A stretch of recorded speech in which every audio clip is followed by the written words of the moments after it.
Aqui é a Gi Ferreira trazendo muito mais informações para você. Aliás, você merece. Fique aqui com a gente e tenha as informações na palma da sua mão. Compartilhe esse vídeo. Fala pra galera! Então vamos continuar a leitura do livro O Diário de um Banana, Batalha Neval. Ei, para tudo o que você está fazendo e venha acompanhar comigo essa história. Dia da semana, sexta-feira. Hoje acordei de manhã me sentindo totalmente exausto. Minhas pernas estavam moles de tanto correr ontem e quase não consegui dormir porque tive um pesadelo em que era perseguido pelos mingos. Eu ia dizer para a mamãe que não ia dar para ir à escola, mas olhei pela janela e vi que nem precisava falar nada. Caíram 15 centímetros de neve ontem, o que significava que a escola estaria fechada. Então eu poderia ter um dia tranquilo e relaxante, sem fazer absolutamente nada. A mamãe e o papai já tinham saído, e o Manny estava na creche. O Rodrigo costuma dormir até 1 da tarde, em dias de nevasca. Ou seja, eu meio que tinha a casa toda só para mim. Fui lá para baixo. Preparei uma tigela de cereal e liguei a TV, mas tinha alguma coisa errada com o controle remoto. Percebi que ele estava meio leve, então abri a parte de trás para ver se não era falta de pilha. Não tinha pilha nenhuma lá dentro, só um bilhete da mamãe. Eu não estava nem um pouco a fim de fazer tarefas domésticas num dia de neve, então procurei pela casa inteira umas pilhas para pôr no controle. Mas a mamãe devia saber que eu faria isso, porque não tinha nada em lugar nenhum.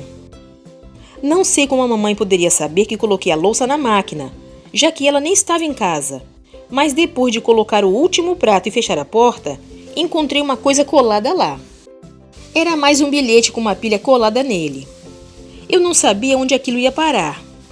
O controle da televisão tinha 4 pilhas. Se continuasse assim, ia perder o dia inteiro em tarefas domésticas. Mas aí percebi que não ia precisar fazer nada disso. O controle remoto do quarto da mamãe e do papai é bem fininho. Com certeza funcionava só com uma pilha. E eu estava certo. Sabia que tinha que terminar todas as tarefas antes de a mamãe e o papai chegarem em casa. Mas ainda faltava um tempão para isso. E eu merecia me divertir um pouco antes. Então me ajeitei na cama deles e liguei a TV. Em geral, me sinto meio esquisito na cama dos meus pais. Mas hoje decidi abrir uma exceção. Principalmente quando percebi que um dos cobertores era aquele que ganhamos da tia Dorothy de Natal. Ver televisão na cama foi ótimo, pelo menos por um tempo. Fiquei numa boa nas primeiras 2 horas, mas depois disso, meu pescoço começou a doer por causa da posição. Já decidi que quando tiver uma casa, vou pendurar minha televisão no teto, para poder assistir olhando para cima. Claro que vou chamar alguém que saiba o que está fazendo na hora de instalar, porque eu é que não quero virar o novo José Feno. Devo ter cochilado um pouco, porque levei um susto com o telefone tocando. Era a mamãe. Pensei que ela quisesse saber se eu já tinha terminado as tarefas. Mas o motivo da ligação dela era avisar que não ia conseguir buscar o Manny na creche, então pediu para a senhora Drummond levá-lo para casa. Isso significava que eu tinha que dar uma de babá, o que bagunçaria o resto do meu dia. Quando a senhora Drummond trouxe o Manny meia hora mais tarde, eu não sabia o que fazer com ele. Larguei o menino no quarto da mamãe e do papai para ver desenho, mas ele me seguiu lá para baixo. Acho que o Manny queria passar um tempo comigo. Tentei lembrar o que o Rodrigo fazia comigo quando eu era pequeno, mas só consegui lembrar de quando ele me deu suco de limão, falando que era refrigerante. Mas depois me lembrei de uma brincadeira divertida. Fingíamos que o chão era feito de lava, e para não pisar nela, tínhamos que usar as almofadas do sofá. Rodrigo e eu brincávamos disso por horas. Pensei que ensinando para o Manny, ele fosse ficar entretido enquanto eu terminava as tarefas. Só que quando expliquei como a brincadeira funcionava, ele surtou. Depois disso, o Manny não queria mais pisar no chão, e isso tornou as coisas bem inconvenientes para mim. Mas eu ainda precisava fazer todas as tarefas, ou ia me dar mal quando a mamãe e o papai chegassem. E tinha um trabalhão pela frente ainda, que era tirar a neve da entrada da garagem. Sabia que o Manny teria um ataque se ficasse dentro de casa com toda aquela lava. Então coloquei nele roupas para neve, o que não foi nada fácil. Achei uma boa deixar o Manny brincando no deck do quintal, enquanto eu limpava a entrada da garagem. Assim ele estaria seguro, porque é um espaço fechado. A neve na frente da garagem estava molhada e pesada. Não era nada fácil de tirar com a pá. Depois de meia hora, decidi dar uma paradinha e molhar as mãos com água quente. Lá dentro fui checar o que o Manny estava fazendo no deck do quintal. Mas ele tinha sumido. O Manny construiu uma escada de neve para escapar. Por sorte, ele não foi muito longe, mas percebi que o Manny não podia mais ficar sozinho. Levei ele lá para frente comigo. Estava ficando tarde e o papai fica muito bravo se a entrada da garagem não está livre quando ele chega em casa do trabalho. Comecei a trabalhar o mais rápido que conseguia. Até o Manny se ofereceu para ajudar. Mas tinha neve demais e tempo de menos. Eu estava prestes a desistir, quando umas meninas de outra rua apareceram e se ofereceram para limpar a entrada da nossa garagem por 10 pratas.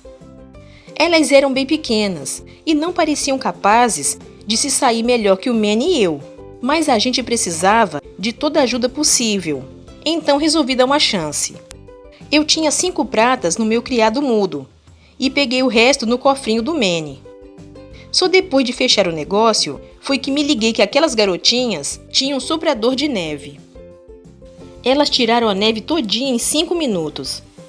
Senti que estava sendo roubado, então falei que só ia pagar 3 pratas em vez de 10. Mas pelo jeito, não era a primeira vez que alguém tentava tirar vantagem na hora de pagar aquelas meninas. Elas foram logo colocando toda a neve de volta e ainda jogaram mais um pouco só de birra. Quando os meus pais chegaram, as coisas estavam ainda piores do que quando eu comecei. Depois do jantar, a mamãe e o papai ficaram me dando sermão até às 8 da noite, por eu não ter feito as tarefas que eles mandaram. E foi bem nessa hora que o Roderick levantou da cama para começar o dia. Dia da semana, sábado. Geralmente durmo até tarde nos fins de semana, mas hoje a mamãe tinha outros planos para mim. Ela falou que eu ia passar o dia todo ao ar livre. Respondi que poderia encarar a neve depois de jogar um pouco de videogame. Daí ela se lembrou dos fins de semana sem telas e percebi que a mamãe não arredaria o pé. Quando era mais novo, eu passava horas brincando na neve.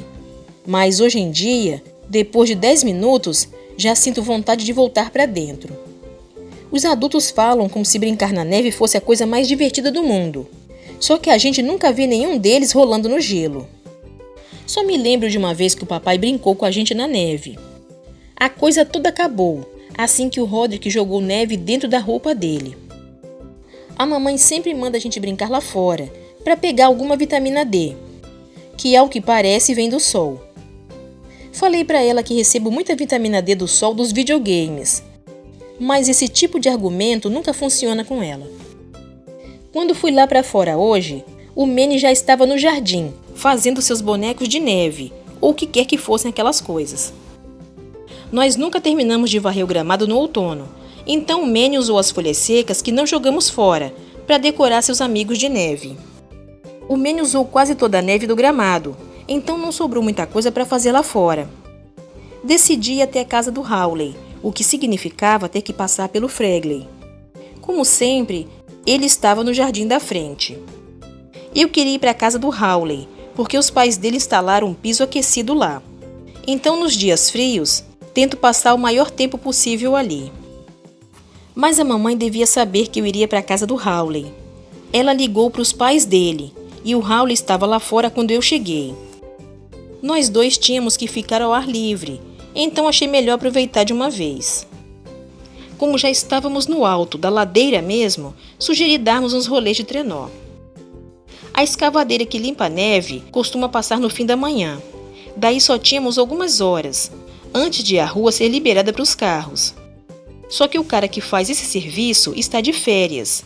E o pessoal da ladeira falou para o substituto que a rua Surrey ficava a uns 3 quilômetros. Assim ganhamos mais um tempinho. Não curto muito sacanear os substitutos, porque isso sempre acaba se voltando contra nós. No ano passado, a gente teve um professor substituto de matemática por um tempão. No primeiro dia de aula, A turma toda trocou de lugar, porque sabia que o cara novo usaria o mapa da sala para saber nossos nomes. Foi engraçado vê-lo chamando o pessoal pelo nome errado, mas quando o moleque que fingia ser eu começou a dar uma de idiota, a coisa perdeu a graça. E quando a professora titular voltou, o substituto passou um relatório para ela contando tudo que o falso Greg Heffley fez. E eu acabei de castigo depois da aula por 2 semanas. O Hawley só tem um trenó, mas com um pouco de esforço cabem 2 pessoas. A gente se espremeu e se posicionou na ladeira, mas com tanto peso não deu para acelerar. Quando chegamos perto do fim da ladeira, paramos de vez. Só que isso na verdade foi bom. Quem conseguiu descer até o final acabou na parte de baixo e foi bombardeado pelo pessoal de lá por causa da invasão de território. As coisas teriam ficado bem feias, mas aí o substituto do cara da escavadeira descobriu onde era a rua Surrey e acabou com a brincadeira. A essa altura, achei que tinha passado tempo demais ao ar livre. Tentei entrar em casa, mas a mamãe tinha trancado a porta. Ela não iria aliviar. Como não dava mais para andar de trenó, a gente precisava arrumar outra coisa para se ocupar. Então fomos até o terreno baldio, perto de casa, para decidir o que fazer a seguir. Já que era para ficar fora de casa, seria bom nos mantermos aquecidos. Lá na escola, uma vez passaram um filme de um povo do Ártico que construía iglus para sobreviver ao frio. Achei que a gente poderia tentar. Fizemos uns tijolos de neve e empilhamos como as pessoas do filme. No começo foi difícil, mas logo a gente começou a pegar a manha. O grande problema era acertar o formato do teto para tudo não desabar. Tomamos cuidado e a construção estava firme. Só que quando colocamos o último tijolo no teto, percebemos que não tínhamos feito uma porta. O Hawley começou a passar mal, e eu sabia que se não fizesse algo, ele ia acabar com o oxigênio lá de dentro. Então arrebentei o teto, para poder dar uma boa respirada. O pessoal da rua assistiu a gente fazendo o iglu. Quando viram a minha cabeça para fora, me tornei um alvo fácil. Depois de acabarem com as bolas de neve, os idiotas subiram no iglu. Mas ele não aguentava peso extra, e em poucos segundos, a coisa toda veio abaixo. Hawley e eu tivemos sorte de sair de lá vivos. Rastejamos para fora das ruínas, e decidi que já tínhamos passado tempo demais ao ar livre por um dia. Então voltamos para casa. Dessa vez, a mamãe abriu a porta. Contei o que aconteceu no terreno baldio e falei que ela precisava ir lá para dar uma bronca naquele bando de idiotas. Mas a mamãe disse que aprender a resolver conflitos era parte do nosso amadurecimento e que nós tínhamos que lidar com aquilo sozinhos. Não gostei nem um pouco disso. Pensei que pais existiam para resolver os problemas por nós. O papai ouviu tudo e a visão dele era bem diferente. Ele falou que os moleques da rua tinham declarado guerra contra mim e o Hawley, e que se a gente não reagisse, eles iam achar que podiam atacar quando lhes desse na telha. O papai contou que quando ele era moleque, seu bairro virava um campo de batalha toda vez que nevava. As crianças construíam fortalezas gigantes de gelo e faziam guerras épicas de bola de neve, em que cada um pertencia a um clã diferente. Segundo o papai, cada clã tinha sua bandeira. Quando invadiam a fortaleza de outro clã, eles cravavam uma bandeira ali, para marcar o território. Aí o Hawley achou que a gente devia formar um clã, e adorou a ideia de ter uma bandeira. Para mim aquilo tudo parecia meio bobo. Mas como fazer a bandeira garantiria um tempo dentro de casa, acabei topando. Encontramos uma fronha velha na lavanderia e pegamos umas canetas permanentes na gaveta de tralhas da cozinha. Começamos pelo nome do nosso clã. O Hawley queria que fosse Lufa-Lufa, mas eu falei que se a gente ia mesmo fazer isso, era melhor inventar o nome original. Ficamos discutindo um tempão sobre o nome, daí percebi que não ia dar certo. Então partimos para o símbolo da bandeira. O Hawley queria que fosse um lobo, mas eu queria alguma coisa mais irada que isso para assustar os outros moleques. Achei que o machado ensanguentado daria conta do recado. Mas é claro que o Hawley não curtiu a ideia. Então decidimos juntar as duas coisas. Só que um machado mais um lobo é igual a um lobo morto, o que não ia assustar ninguém. A gente ia recomeçar a fazer uma bandeira. Mas quando fui buscar outra fronha, a mamãe me mandou voltar lá para fora. Vestimos as roupas de neve e fomos para o terreno baldio outra vez. Os moleques que destruíram nosso iglu tinham ido fazer outra coisa. Então Raul e eu ficamos com o terreno só para nós. Usamos a neve do iglu como ponto de partida e fizemos uma fortaleza capaz de resistir a qualquer ataque.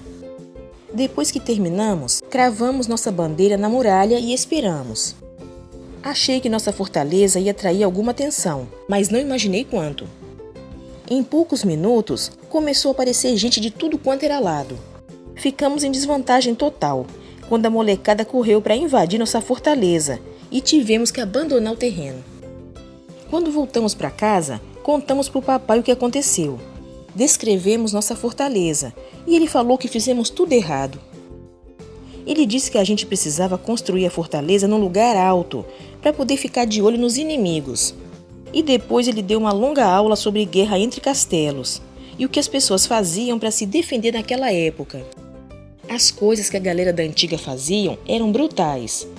Só para citar um exemplo, quando os invasores tentavam escalar as muralhas de um castelo, os soldados de dentro jogavam óleo fervente neles. Espero que a coisa não chegue a esse nível nas batalhas aqui na rua. Mas hoje à noite, acrescentei um item na lista de compras da mamãe, só para garantir. Dia da semana, domingo. Deve ter caído uns 20 centímetros de neve ontem, porque a rua estava totalmente coberta quando acordei. Não dava nem para ver onde terminava o jardim da frente e onde começava a calçada. Fiquei meio surpreso que a escavadeira ainda não tinha passado. Quando tem tanta neve assim, as pessoas não conseguem nem tirar os carros da garagem. Daí o papai voltou da caminhada matinal dele e descobriu o que estava acontecendo. O papai disse que a escavadeira atolou tentando subir a ladeira. O motorista caiu em uma emboscada da galera da vizinhança e deu no pé, largando a máquina ali no meio da rua. Então a gente poderia andar de trenó o dia inteiro. Mas isso é coisa de criancinha. Eu tinha outros planos em mente. Ontem fiquei acordada até tarde estudando os livros do papai para aprender tudo sobre batalhas, fortificações e estratégias de guerra. Hoje de manhã eu estava pronto. Eu queria construir uma fortaleza com Howley imediatamente, mas sabia que assim que a gente tivesse muros, os ataques começariam. E a única maneira de revidar era tendo munição. Pensei em comprar um bom suprimento de bolas de neve do Mitchell Pickett. Então fomos até o barracão da casa dele, que já estava aberto. As vendas do Mitchell devem ter sido boas no inverno passado, porque este ano ele resolveu expandir os negócios. Peguei uma grana emprestada do cofrinho do Manny para comprar uma dúzia de bolas de neve. Mas quando vi todas aquelas outras coisas, percebi que ia ser difícil escolher. Como as surpresinhas geladas pareciam bolas de neve normais, perguntei para o Mitchell por que custavam 5 vezes mais. Ele explicou que eram bolas de neve comuns, mas com lama dentro. Não me pergunte de onde o cara tirou essa ideia. Acabamos comprando 2 dúzias de bolas de neve e um lançador. Achei que poderia ser útil se a gente quisesse acertar alguém de longe. Queria ter levado o cofrinho todo, porque o Mitchell estava vendendo uma catapulta de neve que parecia capaz de fazer um estrago de verdade. Só que isso ia ter que ficar para outra vez. A gente colocou as coisas no meu trenó e foi para o terreno baldio. Mas chegando lá, levamos um susto com o que vimos. Tinha um monte de fortalezas de neve no terreno e cada uma delas com gente dentro. Todo mundo da rua resolveu copiar a nossa ideia, inclusive as bandeiras. As das irmãs Marley tinham uma lança e a da Evelyn Trimble, um morcego. Os irmãos Garza fizeram um ogro de 2 cabeças e até que ficou bem da hora. Mas tinha umas bandeiras bem ridículas também. O pai do Marcos Marconi tinha uma lanchonete no centro da cidade que faliu. E o Marcos aproveitou a faixa que ficava na frente da loja. Eu queria chegar mais perto para ver quem mais estava nas fortalezas. Mas quando a gente entrou no terreno, o Ernesto, o Gabriel e mais um monte de gente abriu fogo contra nós. E continue aqui nos acompanhando. Fique com Deus! e até o próximo vídeo.